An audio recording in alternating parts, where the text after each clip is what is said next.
having been involved in preparing teams for the Premiership Sevens, is that starting to become the professional version of the Sevens game? Is that the right way for it to go?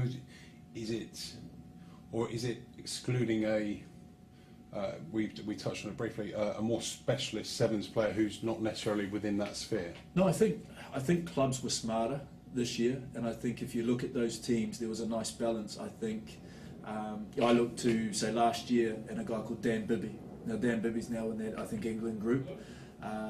Came and played as a guest player for Sale, and so I think clubs now.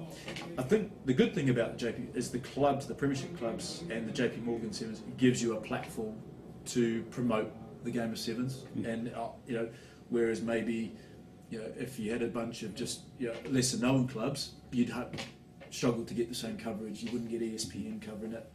And I think what the clubs were better at this year is, yes, you saw some young guys, but I think most clubs, from what I saw, watching it on TV, there was a splattering of guest players, seven specialists. So I think as people understand that competition better, it's becoming it'll become more and more prestigious to win it.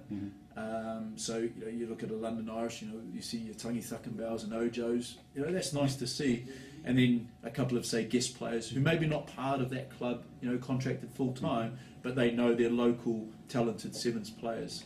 And I think that as the game is building and more tournaments are happening, and clubs like yourself have got tournaments, people will think, actually, I can bring that guy in for that tournament. He's pretty good, and you'll actually end up with competition for these players. I know there was one or two really good players that clubs were competing for because it's become a decent tournament to win.